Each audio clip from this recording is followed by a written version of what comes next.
So hello everyone, welcome to teach me out. और आज हम बात करने वाले हैं एरेज इन पीएचपी। तो चलते हैं, शुरू करते हैं आज का सेशन। तो सबसे पहले अपना विजुअल स्टूडियो कोड ओपन कर लेते हैं और सबसे पहले आज हम डिस्कस करने वाले हैं एरेज के बारे में। तो सबसे पहले अपने इस फाइल को एक नई फाइल ले लेते हैं और इस फाइल को सेव कर लेते हैं। कहाँ सेव करना है? सी ड्राइव में, जैम्प के अंदर, htdocs के अंदर, पीएचपी नाम का जो फोल्डर है उसके अंदर अपनी फाइल को सेव करेंगे हम। तो अपनी फाइल को सेव कर लेते हैं, सेशन 27.php।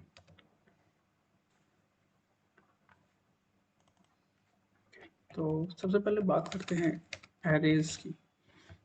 देखिए, अगर एरेज की ज़रूरत क्या पड़ी, अगर मैं आपसे कहूँ कि मुझे 10 डेटास को सेव करना है, मुझे 1 से लेकर 10 तक के नंबर एक वेरिएबल में सेव करने हैं, तो आप क्या कहोगे? आप ऐसे कहोगे x is equals to 1, x is equals to x1 is equals to 2। इस तरीके से आप वेरिएबल बनाओगे। आप कहाँ तक बनाओगे?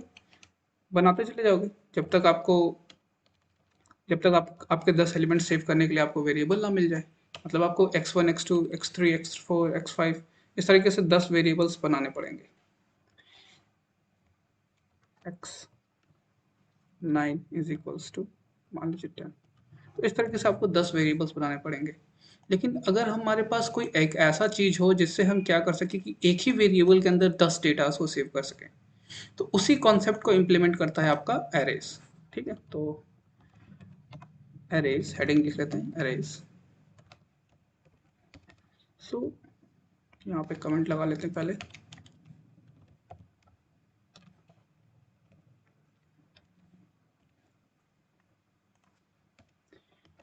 Arrays are used to store large amount of data large amount of data under one name under one name. एक ही नेम के नीचे आप बहुत सारे डेटा को सेव कर सकते हैं। ठीक है, जैसे कि एग्जांपल के तौर पे मैंने यहाँ पे एक वेरिएबल बनाया नेम, इसके अंदर मैंने यहाँ क्या किया, एरे। हमें एरे कीवर्ड का यूज करना होता है और यहाँ पे हम क्या कर पाएंगे, large amount of data save कर पाएंगे।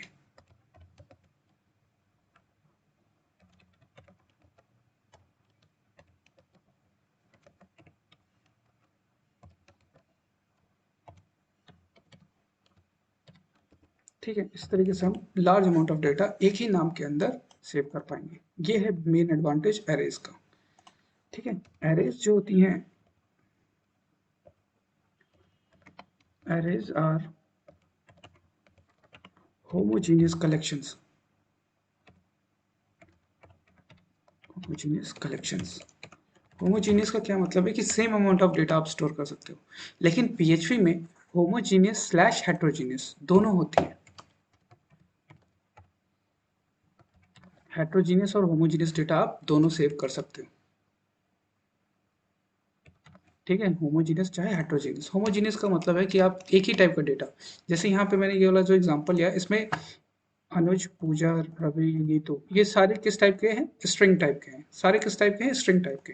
तो हमने ये क्या है, होमोजीनियस एरे, क्योंकि हमने सारे डेटा किस टाइप के रखे हैं? होमोजीनियस।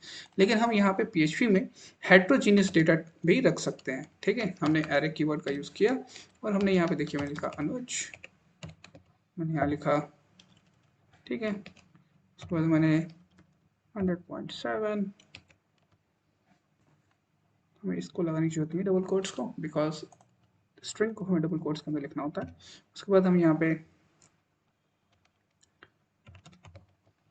ठीक है, तो हम कुछ भी कर सकते हैं, मतलब हम किसी टाइप का भी डेटा यहाँ पे सेव कर सकते हैं, होमोजीनियस और हेट्रोजीनियस बोथ। ठीक है, अगर आपने जावा पढ़ रखी होगी, आपने सी पढ़ रखी होगी, तो वहाँ पे होमोजीनियस आपने पढ़ रखा होगा, जो एरेज होती हैं वो होमोजीनियस होती है। लेकिन यहाँ पे जो हमारी एरेज हैं वो कैसी हैं? हेट्रोजीनियस। ठीक है, उसके बाद arrays are indexed collection. Indexed collection, indexed collection का मतलब क्या है कि अगर पहला एलिमेंट, अगर मान लीजिए जैसे अगर ए ऑफ जीरो, अगर कोई नेम मैंने सेव किया अनुज, अगर वो 0th इंडेक्स पे है, तो आपने अगर जब दूसरा एलिमेंट स्टोर किया, मान लीजिए वो मैंने सिंह स्टोर किया तो वो हमेशा अगले ही पोजीशन पे जाएगी। मतलब अगली पोजीशन पे जाने का मतलब क्या है कि अगर पहला डेटा 0th पे स्टोर हुआ है तो दूसरा डेटा किस पे स्टोर होगा, फर्स्ट पोजीशन पे। ठीक है, अगर आपने थर्ड एलिमेंट स्टोर किया इज इक्वल्स टू राजपूत, तो हमेशा ध्यान रखिए कि एरेज कैसे होते हैं, इंडेक्स कलेक्शन, यानी कि यहाँ पे इंडेक्सिंग होती है प्लस यहाँ पे जो भी डेटा सेव होंगे वो कॉन्टिग्यूअस मेमोरी लोकेशंस में सेव होते हैं। Indexed collection and data are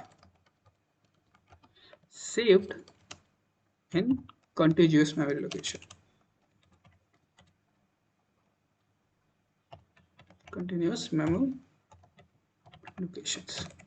Contiguous memory location का क्या मतलब है कि अगर पहला इंडेक्स 0 पे कोई डेटा सेव हो तो दूसरा इंडेक्स पे अगला डेटा ही सेव होगा। उसके बाद थर्ड इंडेक्स यानी कि 0 1 2 ये इंडेक्सिंग इसी हिसाब से बढ़ती जाएगी। अगला डेटा अगर कोई आएगा तो वो A3 पे स्टोर होगा, फिर अगला आएगा तो A4 पे स्टोर होगा। तो वो कैसा होता है, कंटिन्यूअस मेमोरी लोकेशन। ठीक है, इंडेक्स्ड कलेक्शन यानी कि इंडेक्सिंग होती है। ठीक है, arrays are preferred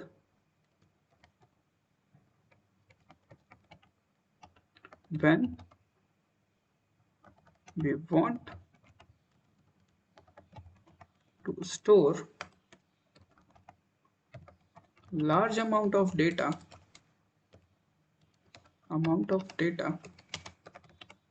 under single name,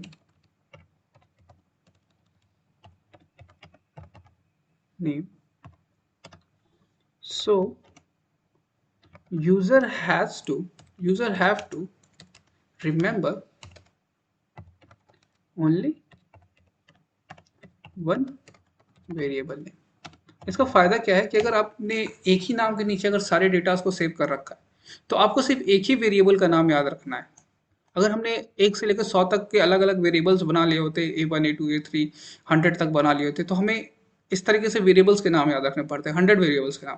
लेकिन एरेज क्या कहता है कि आपने एक ही के नाम के नीचे आपने सारे 100 डेटास को सेव कर दिए, तो आपको हमेशा सिर्फ एक ही वेरिएबल का नाम याद रखना है आपको। इससे क्या होगा कि आपका जो काम है वो और तेजी से हो पाएगा और फास्टर हो पाएगा। ठीक है, हमेशा याद रखिए कि हमारे जो यहाँ पे हमारे जो पीएचपी में जो एरेज है वो कैसी होती हैं, हेट्रोजीनियस होती हैं। ठीक है, तो अगला अगला स्टेटमेंट एक एग्जांपल करा के बताते हैं आपको। और एक चीज़ और याद रखिए कि हमें पीएचपी में जो एरेज पढ़ेंगे वो पढ़ेंगे हम पहले single dimension array, single dimensional array,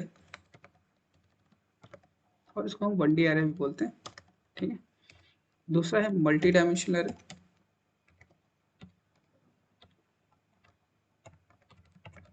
multi-dimensional array, and third one is associative array। तो हम जो भी पढ़ने वाले हैं यही 3 एरेज पढ़ेंगे। ठीक है,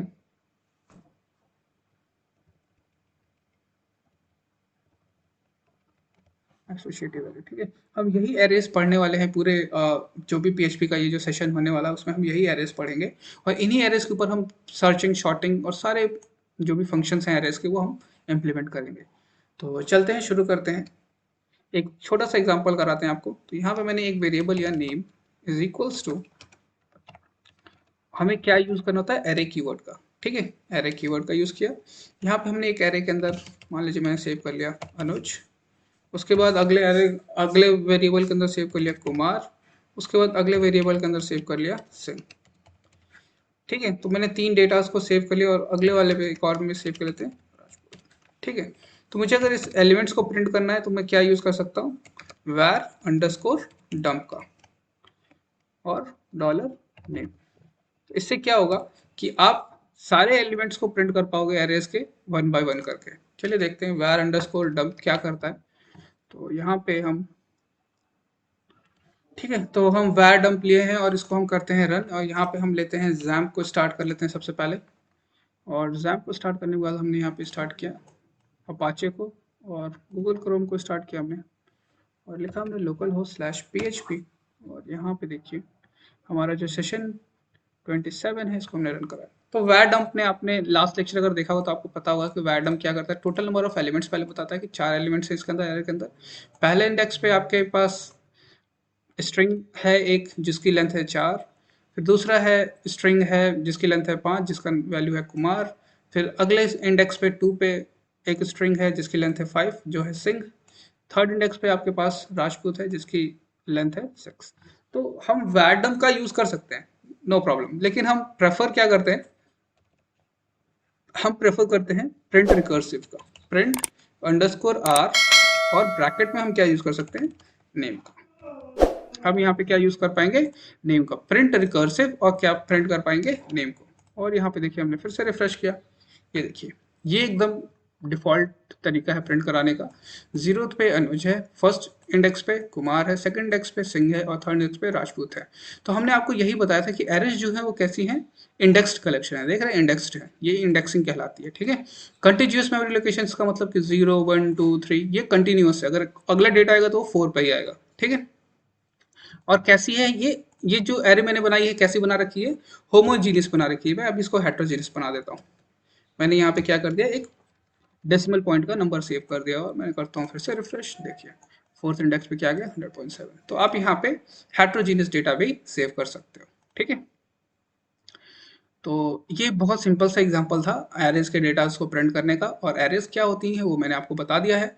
इसको थोड़ा सा आप लोग प्रैक्टिस कर लीजिएगा। हम यहाँ पे फॉर लूप के थ्रू भी प्रिंट करा सकते हैं, और लास्ट लेक्चर में मैंने आपको फॉर लूप और फॉर ईच लूप भी बताया है, तो उसको ज़रूर देखिएगा। मैं उसको यहाँ नहीं समझाने वाला, मैं आपको यहाँ पे आई बटन पे इसका लिंक दे दूंगा, आप वहाँ से पढ़ लीजिएगा, ठीक है। सो अगले लेक्चर से हम क्या करेंगे, अगले लेक्चर से हम एरेज को, मल्टी डायमेंशन एरेज पहले पढ़ेंगे, उसके बाद इनकी सर्चिंग और शॉर्टिंग करेंगे, कैसे किसी एलिमेंट को सर्च कर सकते हैं और एरेज को कैसे शॉर्ट कर सकते हैं। बेसिकली हम शॉर्टिंग ही पढ़ेंगे कि हम कैसे एरेज को शॉर्ट कर सकते हैं, असेंडिंग ऑर्डर, डिसेंडिंग ऑर्डर, और उसके बाद एसोसिएटिव एरेज पढ़ेंगे और उसको भी शॉर्टिंग पढ़ेंगे उसके बारे में, ठीक है। So that's all for this lecture. Please like and subscribe teach me out, and please do support teach me out. Thanks for watching.